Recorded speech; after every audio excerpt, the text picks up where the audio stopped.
Hello, and welcome to yet another season of Hour of Healing. Friends, I am your weekly host, Joe Deborah, and we are so excited and grateful to God to be able to come with you on another journey where we are going to be getting healing no matter what aspect of life or area of life we find ourselves. What a year we had last season, and what a year God has planned for us. And once again, friends, we are kicking off 2026, season 4 of Hour of Healing, with a dear friend, a brother, an advisor, and most importantly, a God fearing friend who is in the person of Dr. Joel Panthappattu. For those of you who joined us in season 3, he was with us to talk about some life changing and thought provoking topics.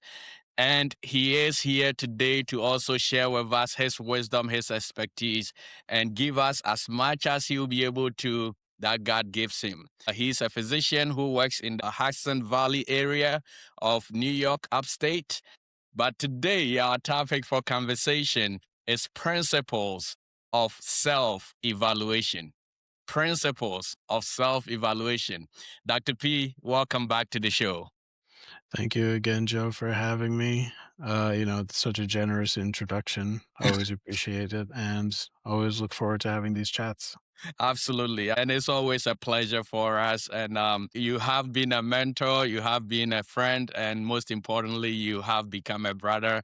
And I don't take that for granted. Every single time we have the opportunity to talk offline and even on this platform, I've been blessed. And so I am very grateful for that. And so today, Dr. P, we are talking about self evaluation. And I used to hear this when I was growing up. I don't hear it much anymore. That the unexamined life is not worth living. Mhm. And as a young boy, I took this as the Bible verse. I mean, I would say it, I'll recite it, and it kept me in line. But at this point, we are looking at other things to keep us in line. But Mhm. when we talk about principles of self evaluation, really, what are we talking about? Can you set the stage for us? So I think when it comes to self-examination, I think that what we look for is obviously it's in the word itself, right? Looking inwards and seeing and evaluating that. Mm-hmm. I think that, as you said, growing up, there's often a lot of evaluation. I think for both of us, with our training and medical backgrounds, there's Yes, always evaluations that are given and done your way. correct. So I think it's something that's always there. But as you alluded to, I think that there's a certain point in your life where the impetus to do evaluations lessens because you're a grown person. You're not necessarily beholden to someone else. So there's not someone else looking after you. You're in charge of your own life. So I think that sometimes with self-examination, oftentimes people can be complacent and Mm-hmm. not try to look for those things or not have a desire to self-examine, and we'll get into that in terms of how it leads us astray. Absolutely. And that's a very powerful and dangerous thing you shared with us right from the get-go, Mhm. because that right away tells us there will be dangers of doing or not doing this. And like you said, we will be getting into that in a bit. But you mentioned that looking internally, looking at ourselves. So how much does our background, because whenever I hear anything about looking internally, I first consider where I was raised, how I was raised. So, Uh-huh. how much does our background and then the environment that we grow up in affect our perception of self and in turn affect or impact our ability to self evaluate? So, given that we're on your podcast, and I think most of our discussions are Christian centric Yeah. and Bible centric, I think we would be best to approach it from a Bible perspective. Mm. And I think that when you look at the environment, quote unquote, that most people grew up in, you can look at your upbringing, Mm-hmm. that upbringing sometimes can be tailored by your ethnicity. Ethnically, different backgrounds grew up different ways, your culture. And one other thing also is, I would say, the spiritual climate that some Mhm. people grow up in. We live in the United States. There's different areas where Christianity or religion in general is a daily aspect of life versus in certain areas it's really not a major aspect. So that's something that kind of plays a huge role. I Mm. think a big problem, especially nowadays, and I'm very grateful that I didn't have social media when I grew up, is that you fall into the comparison trap. You see social media really distorts what your perception of success Mm. should be, or what your self-image is going to be based on, because you see what someone else thinks Correct. it should be. Correct. And I think that oftentimes those expectations are, let's just call it what it is. More often than not, it's fake. It's simply for Yes. the views that's there. And we as humans are very fallible. We can be guilted or feel deceived into thinking that what we're experiencing is not enough. We may not view ourselves as worthy enough. Mm. And I think one thing for us as Christians is that we have to shift our mindset away from what the world necessarily defines as success, or what the world defines for us, and move on to something that is defined by God, Mm. because God made us in his image. We are wonderfully and created and beautifully made in God's image. And I think that that is one truth that all of us need to hold on to. Mm. And especially nowadays, especially with our children, I think that Very. that's very difficult. Wow, wow, that's P. That is very profound. And I want us to actually talk a bit about this idea of the expectation that is set for us and how it actually impacts our image of ourselves. Because we hear the term identity crisis thrown around quite a bit in our day and in our age. And so I think if I'm following you right, this problem in part has to do with this fake identity that we are being forced, if I can use that word, to Mhm. be able to conform to. And so I really like where you kind of took us, where you brought about the idea of having the image of God or our identity based on who God says we are. And so I really like that, but we'll be remiss if we don't spend a bit of time talking about this problem of identity crisis, because that is the problem we encounter. That if Mhm. we don't have a true sense of ourselves, we are already sick and need Mhm. healing. So, can you please help us how identity crisis is formed or is formulated out of this issue of social media and all these other things that we kind of run into in our day and age?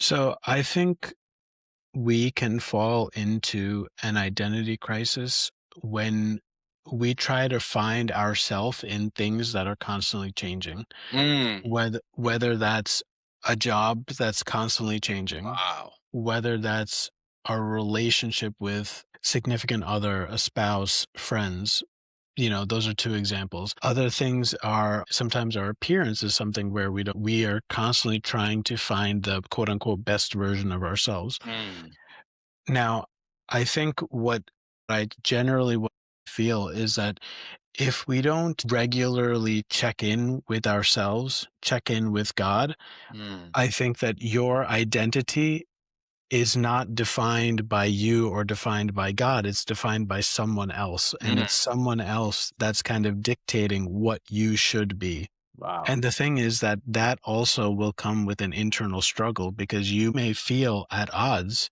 Yes. and you feel this seesaw, this clash between what you believe you should be versus what someone else or what the world is telling you Mm, should be. And mm, I think when that happens, you have that crisis, that internal crisis that could sometimes fester out and wow. put itself on someone else or out into the world. Wow. Wow. And that is so powerful, Dr. P. Then the next question I will ask you, is if our identity or if our true sense of self is not really even something that we actually make up or we generate, then how does the definition of self relate to the tripartite nature of humanity? We talk Mhm. about the fact that we are a spirit that has a soul and lives in a body. So, how does that help us in even defining who the self is? And Yeah. then I think that might actually help us be able to proceed even in a bit more further into these evaluations. So if you can shed some light on that for us. Sure. So when you talk about the tripartite nature of humans in general, and you alluded to it, there's three aspects that you talk about. You talk about spirit, soul, and body. Mm, So if you're linking it to a certain type of consciousness for each of them, when you talk about spirit, it's mainly God consciousness. When you talk about soul, you're talking about self consciousness. And when you're talking about the body, this is the part that we talk about where it encompasses really the world. So mm, I think in those three aspects, it's good to define them so that this way we know what we're dealing with in each one. correct. So, when it comes from a spiritual aspect, a big thing that we talk about is, are we in communion with God? Mm, Are we constantly going to God for all of the things that we have? wow. I'm sure you've heard or you've experienced sometimes where you're going through a very tough life event, whatever the case is, Correct. and you do all the things that you can, and somehow it just doesn't work out. And Mhm. then the phrase afterwards is, well, all we can do now is pray. Yes, But that should have been the first thing true. that somebody should have done. And I say it very well aware that I have done that multiple times in my life. I have done that multiple times in my life. I've tried to see if there's something that I can do different, something that I can influence without recognizing and understanding that no, I have to go to him first. Go to him first. Because one thing that you do is that in that moment you're actually kind of neglecting that relationship with the Holy Spirit. And Wow. that's one aspect that it can go Wow. south in.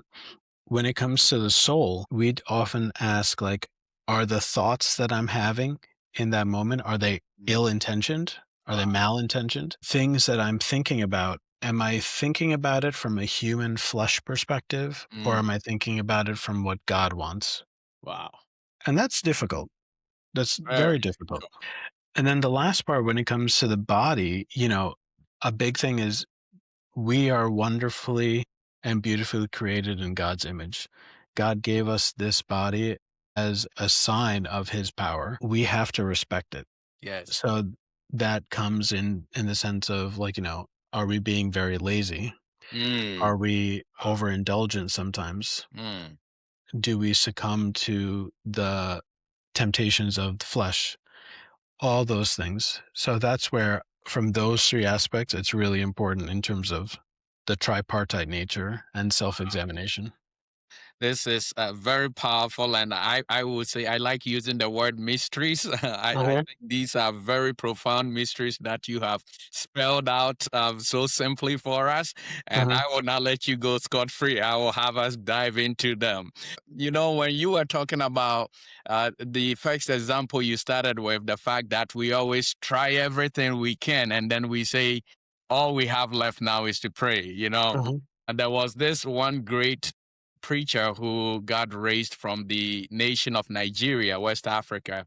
His name was Benson Idahosa, and mhm, he came to Oklahoma many, many years ago. So he was doing a program at T.L. Osborne's church, and he talked about the fact that when we live in the western part of the world, we develop this mindset where we always want to help God. mhm, Whereas in other places where there is not much available to you, he said you learn to depend on God more. And so I remember the phrase he said was that every time I tried to help God, I failed. But mhm, every time I said, God, I'm not going to help you, you do it. I give you three chances. You do the first, second, third. If you fail, I help you mhm, and I succeed. And so in a nutshell, he was saying that if we don't, like you said, if we don't go to God first, if we don't go to the spirit first, but we start from the body or the soul, we err. Mhm. But like you rightly acknowledged, this is a very hard thing to do. How do I even start by knowing that what I'm about to do, I am consulting my spirit first? If you can shed some light on that for us, and then we'll be able to go to our next few questions. I think the first thing to recognize is that we are fallible and we're not capable of doing all things, but we are capable of doing all things through Christ who gives us strength. Powerful.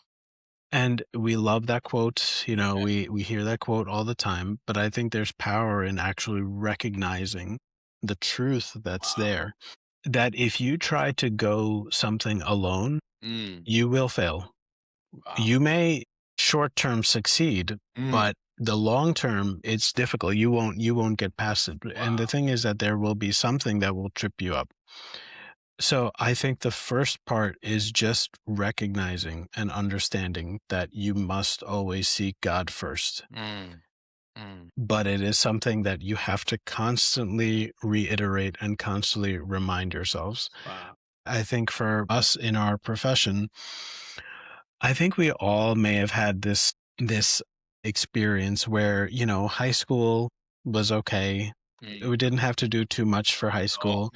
You know, got to college, college was challenging, but it was Yeah. okay. And then you go to grad school, right? And I'm like, you go to for us, you go to medical school, and that's like a real hard stop, right? And that's like a real time when you have to really examine and really, what do you put your stock into? Wow. And I can say for myself, that was probably the first genuine time where I put my stock into Jesus Christ. I put my stock into God. And I can tell you wholeheartedly that me sitting here when you talked about like my job and credentials and stuff like that, none of that would be possible without God. Absolutely. And Absolutely. when oftentimes when people ask about what has God done for me, I tell everybody everything that's here, this is all because of God. If Absolutely. I had tried doing it on my own, I would not have succeeded. And I think you and I share probably a similar experience in the sense that when we went to school, we met many people who were Yes. far, far smarter than we were, Much smarter than us. far smarter than we were, but you know, unfortunately, they're not here in the same capacity. Correct. And I think there's something to be said about that. That we you put your faith in Jesus Christ, you put your faith in God first. Wow. It takes a lot, It but really does. yes. Absolutely. Thank you so much. And it's actually very interesting because I just made this statement to a patient yesterday. Hmm. It's a patient of mine. I've been seeing them for quite some time, and yesterday we were talking. They had listened to a few episodes of our podcast from last season, and they were asking me what my next steps are, and I was telling them about the next few things that God has placed on my heart to do, including fellowship and things like that. And he asked me, he said, "Why do you do everything that you do?" knowing that in the eyes of many, we will say you've made it. Hmm. And I made the same exact statement. I said, unfortunately, I'm not many. Hmm. In the eyes of many, they may think I've made it, but to me, I have nothing that he hasn't given me. Hmm. So the least I can do is to just be about, I mean, if someone calls you and say, hey, come and live with me or walk with me and I'll give you $1 million, Hmm. and you went and he gave you $1.5 million, he is good for his word, in my opinion. He's above and beyond because he Exactly. only said he So said one. Hmm. can you imagine what he would do with my life? And this is what I asked the patient. I said, can you sitting here right now in front of me, imagine what God will do with somebody like me, who Hmm. he brought from nothing to where I am today, if I continue or whilst I continue to work with him or Hmm. walk with him? And he looked at me, and mind you, this is a pastor Mhm, or a retired pastor, and he goes, "Wow, now I understand your podcast. The things you mm, talk about are so deep." mhm, mhm, mhm, But I say that, Dr. P, because we've had similar conversations in the past, even when I was your mentee, when I was in training. mhm, It sounds simple, but it's not a lot of people who realize the importance of knowing that what we are is because of Him. mhm, And so I am so grateful that you are sharing this with us. And I really had another question I wanted to ask you, but I looked at the time and our first section might be over. So I want us to dive into, for the next 10 to 15 minutes, the methodology of self exam. How mhm, do we examine ourselves? And then probably when we come back next week, I will ask you a very present question. I actually wrote it down as you were talking, and so mhm, I will not forget. But we've been talking about principles of self exam, but how do we even start? mhm. So, I think the first thing for self-examination is to invite the actual, let's say, the flashlight Mm, onto yourself, right? You have to be willing to succumb to that search. mm, In Psalms 139, they say, "Search me, O God, and know my heart." We can't know our blind spots if they're not identified or if they're not seen. So very I think true. that that is certainly the first aspect. Wow. Then I think the second thing is to use a standard of evaluation. Now, that's the part that's, you could go one way or the other. Mm-hmm. And again, we're both Christians. This is a Christian podcast. Let's talk about, and we spoke about the dangers of using the worldly standard. So Correct. let's use the best standard, which is, in my opinion, using the fruits of the Spirit, Galatians Mm, 5. mm, How do you compare yourself using Galatians 5? mm, Are you seeking the fruits of the Spirit? mm, There are many, but are you seeking them? And I think that's one aspect. Then what you want to do is you don't just look at what you did, but why you did it. mm. Because if you're doing actions simply because it's told to you Wow. and not really examining the motivations behind it, it's empty. It's just an empty act, right? Like I think Mm, of tithing. mm, God tells us, give us the first tenth of your harvest, right? And I think that if you're just begrudgingly writing, 10%, and you're just like, okay, here we go, just give it to, but you're just doing it simply because it's told to you. mm, But if when you write that check, you don't have any angst about the fact that you're giving 10%, you're just like, hey, none of this is mine. This is correct. all God's technically. And it doesn't, and you're writing that check and you're giving it or however you do it. That action is coming from a good place, Wow. Wow. So I think those three things. First, you want to be willing to invite the flashlight onto your soul. Number two is really like setting up a rubric in Mm, terms of how you self-examine. And then number three is identifying really what is the reason that you're doing it versus the mm. actual action of what you're doing. Wow. This is very, very powerful. And we're going to try to unpack these three steps that you've given us because in your explanation of being willing, I sense there has to be a sense of honesty Hmm. in there that you cannot be willing to receive or to know your blind spots and then be dishonest about it. Hmm. Because if it's told to you and all you're going to do is refute it, that it's not true, then what are you examining? What are you doing? What was the point of embarking on this process to begin Exactly. with? Exactly. So I definitely see honesty there. And then you talk about the standards. And when you were talking about the standards, the word that I wrote down here is there's a pattern. Hmm. Has to be a pattern of excellence. Whenever I hear the word standard, I think about in Jeremiah when God spoke through the prophet saying that stand at the crossroads and look, ask for the ancient path.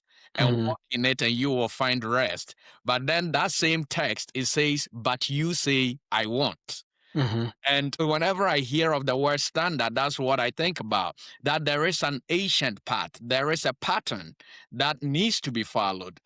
But if you say I want, then you really not going to be doing much for yourself. I mean, Mhm.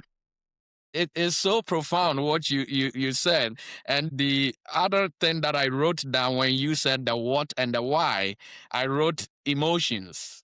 Mhm. That the reason why we think of the why we do things is to read it from emotions.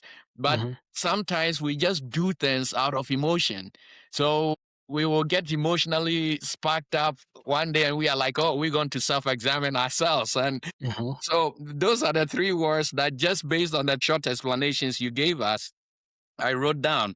But I will throw it back to you so that you can break these down a bit more for us, how we can make them applicable in our lives. And then we will wrap up for part one and come back and finish that conversation next week. Sure. So when it comes to honesty, I mean, it's in the word itself. You actually have to want to have this inward look, because if you don't, unfortunately, you can still continue in the same actions as you were doing before. And Correct. it's really important that if you are really trying to self-examine in order to bring out the best self that God wants you to be, you have to be honest about what your first step, your intention of doing it. Mm. And then I think when it comes to standards and patterns, I think that number one, if you're able to identify that there's something that continually trips you up, there's a pattern there, right? There's something that is constantly tripping you up. And I think one big thing when it comes to at least the standard is, what type of standard are you using? Mhm. Because you can use a flawed standard Correct. and not really improve much, because Yes. the thing that you're basing it on is already fallible. Mm-hmm.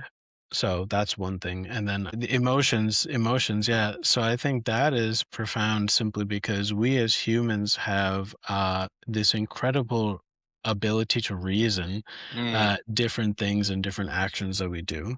We have the ability to convince ourselves that perhaps the action that we took with the wrong type of emotion was the right thing, quote unquote, you Wow. know. Wow. Um, so it's interesting. Let's just say it's very interesting. Absolutely. And I think when we come back next week to continue our conversation, one of the things that I would like us to be able to dive in for our audience will be when we talk about the reasons, taking it from the standpoint of our values, and then taking it from the standpoint of our education and then our beliefs. Because really, I find that these are three of the key components that regulate our emotion.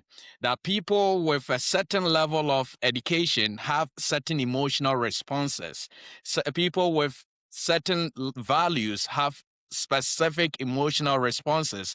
And also, we tend to see that belief systems actually kind of follow certain emotional responses. That if we talking about believers per se, ideally we expect to see more of response, emotional response to situations rather than reactions. That is just something that I see, and I could be wrong. That's why I'm not in the hot seat today. Mhm. So when we come back next week, that's one of the things that I want us to be able to dive in. But I want us to end this week's recording, Dr. P, by talking about the propensity for deception that can happen with just this three steps that you have given us, because you talked about the flawed standard. And so if you using the flawed standard, how do you even know that your standard, the measuring scale itself, is tilted? Because if you don't, then you will be prone to error. You will be deceived. You will think you're doing very well. And then he might say, but I have this against you, right? So I'm trying to get out of you how we can avoid deception based on these three steps. I think first and foremost, the biggest thing is prayer. I think prayer is always something that's Okay. that's immensely important, because I think as we spoke about, recognizing that we're Right. not able to do it on our own, I think Mm, is probably one of the first steps. And I think this one of the second steps I would say is constantly going to the text. In our case, going to the Bible. mm, If you've you have little children, I have little children, and right. I'm sure they get brand new toys from time to Oh, time. yes. And if you've ever tried to operate one of their new toys without knowing how it works, it's really a fool's errand, right? But Yes. the fortunate thing is that when you purchase that toy, there's something called an owner's manual. There's a Mm, user's manual that's mm, there. And I think the big thing that we as people, and so definitely at times we as Christians forget, is that we have the owner's manual. We have the physical copy and we have the digital copy on our phone. We have the Bible absolutely. that we can always go to.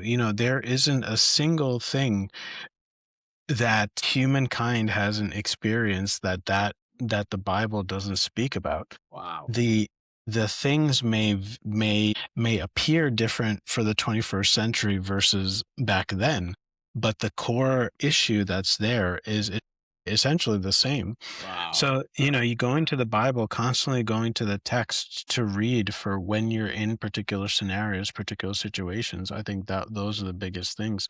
And then the other thing also is really seeking counsel with people in the church, seeking counsel with trusted sources, and you'll know if they're kind of flawed or if they're not centered in the values that you share. Very true. The advice itself is going to be tainted, so to speak. But if it comes from a source that you identify as something that aligns with your belief system, with how you operate, how you do things, whether it's in your church, in your community, whatever the case is, you can trust that that information is going to be good. But again, you always constantly, sometimes you can get bad information, but that comes back to number one, praying about it first. Seek God first. Wow. Wow. Thank you so much, Dr. P, for that powerful truth. And I remind our audience one of our favorite passages that I quoted for you over and over in season three was the book of Proverbs. It says, "In the multitude of counselors, there is safety." That, Mhm. and as Dr. P is sharing with us, that when you seek enough advice, you will find peace. You will find the safety that you need. And I think that is so powerful that you bring that up, Dr. P, because in our day, the nicest way I can say it is that a lot of our young people hate advice. Mm. You can't teach me anything. You can correct me. You can I don't even have words for it, but you see a young person who is heading towards a huge disappointment, and you see their parents sitting there with them, telling them, "I've been down this road before, and I know the outcome of this." Mhm. Unfortunately, they can't get through to them. And sometimes it breaks my heart that if only you knew what your parent or your mentor or somebody who has been there and Mhm. done that is telling you, I think you will be able to really save yourself a lot of heartache. I don't know if you've experienced any such, but I tend to see that a lot in our line of work. Oh, I see it all the time, and I think I if I'm drawing parallels from different things, again, you and I love European football. Yeah. How many times have you heard, you think about Cristiano Ronaldo, he talks about it all the time, where he wants to really mentor a lot of the younger generation, but he even speaks about it with his own son. He's like, but my son just doesn't want to hear what I'm trying to tell him. He just wants to do it on his own. And he has said, he's just like, it's frustrating, but Very. they choose what they choose. Absolutely. In our church, we have so many people that have kids who have grown up in the church in this digital age. And I always ask them constantly, how do you navigate all of technology, Yeah. children growing up with technology? It's incredible, just because you give a child an iPad and it's almost instinctive. Yep. It's so intuitive. They know how to touch it. They know how to navigate different things. Correct. And I think that it's similar to probably our parents when they first got cell phones, Correct. but we knew how to use a cell phone. It felt it felt easier. The first time you got a computer and you were able to like navigate it without any hesitation. But, for our parents, maybe it's a little bit of a learning curve. I'm always curious, what is that thing for us, for our generation, where our kids will be far better equipped to navigate and deal with it and will have trouble, but Wow. that thing has its own benefits and dangers. Yes, absolutely. Well, Dr. P, thank you so much for joining us this week on our introductory conversation to the principles of self evaluation. This is just part one of our conversation and the amount of knowledge that he has poured down. But I like his simplicity. If you don't know anything about Dr. P, that is how he is. He always will give you the simple things and he doesn't give long lists. I don't know why. Maybe I should ask him off camera. He always will give you a very short list. Maximum list he ever gave me was 5. You got 3. But with the simplicity with which he approaches life and explain some of these confusing and difficult things, we are just blessed to have him with us today. He will be with us next week as we try to wrap up this conversation on principles of self-evaluation. Friends, you don't want to miss that. Again, don't forget to follow us on all your social media handles. On your YouTube, you will find the actual videos. Instagram, you will get the reels. And then, of course, on our weekly audio podcast, you will get the audio component of this conversation. We look forward to seeing you next week. God bless you. Bye-bye.